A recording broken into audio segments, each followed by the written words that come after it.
Hi friends, welcome to Sakshi exclusive. Friends, మామూలుగా కొంతమందికి మూర్ఖత్వం ఉండడం మామూలే. కానీ అమెరికా అధ్యక్షుడు ట్రంప్కి మూర్ఖత్వంతో పాటు మతి కూడా పోయినట్టుంది. అందుకే ట్రంప్ ఫాలోయర్స్ కూడా ఆయన పద్ధతులనే పాటిస్తున్నారు. అదెలాగంటారా? ఇప్పటికే నాన్ ఇమిగ్రెంట్స్ మీద లెక్కలేనని ఆంక్షలు పెడుతూ తమ దేశం నుండి ఇతర దేశస్తులను తరిమేయాలని చూస్తున్నాడు ట్రంప్. ఇంతవరకు బాగానే ఉంది. కానీ అమెరికాలో ఉన్న ప్రతిపక్ష పార్టీ సభ్యులపై తన అనుచరులతో సోషల్ మీడియాలో నానా యాగి చేయిస్తూ రచ్చ చేస్తున్నాడు. అదేంటో ఈ వీడియోలో చెప్తాను. వీడియో ఎక్కడ స్కిప్ చేయకుండా పూర్తిగా చూడండి. రో ఖన్నా భారత సంతతికి చెందిన ఒక అమెరికన్ సిటిజన్. కాలిఫోర్నియా రాష్ట్రం నుండి ఎన్నికైన డెమోక్రాట్ కాంగ్రెస్ సభ్యుడు.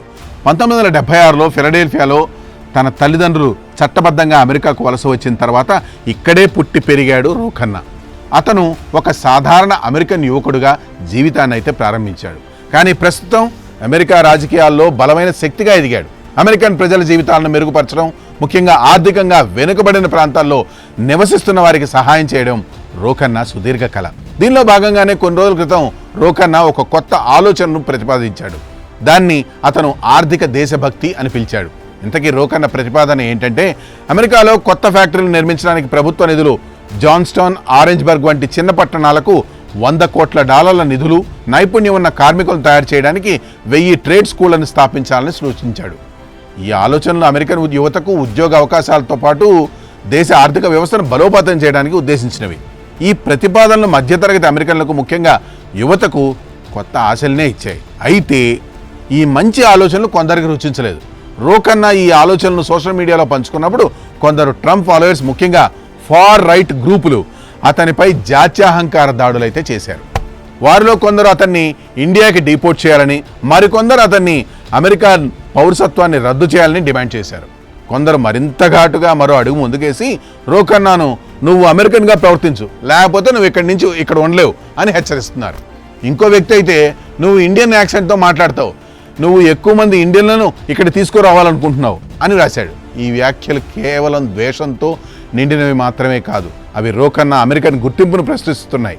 కానీ రో ఖన్నా ఈ వ్యాఖ్యలను ధైర్యంగా తట్టుకొని నిలబడ్డాడు.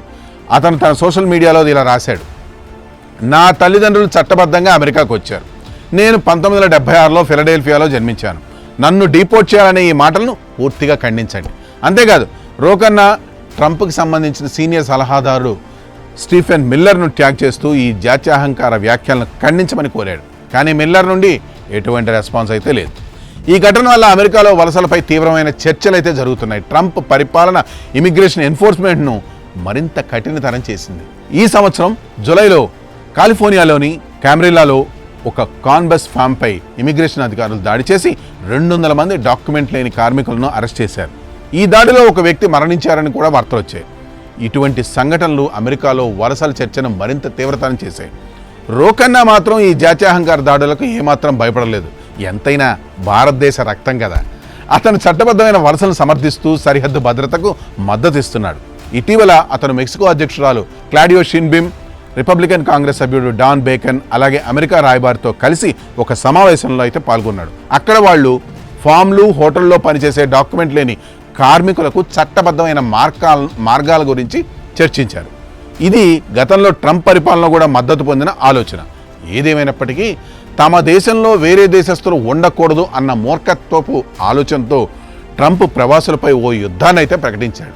దాన్ని గుడ్డిగా తన అనుచరగణం పాటిస్తున్నారు. ఎవరికైనా అడ్డు లేకపోతే అడ్డదిడ్డంగా వెళ్తుంటారు. ఇప్పుడు ట్రంప్కు రో ఖన్నా లాంటి మరిన్ని అడ్డంకులు తగిలితే అప్పుడు ట్రంప్కు తెలివి వస్తుందో లేదో చూడాలి. ఈ విషయంపై కామెంట్లో మీ ఆలోచనలు షేర్ చేయండి.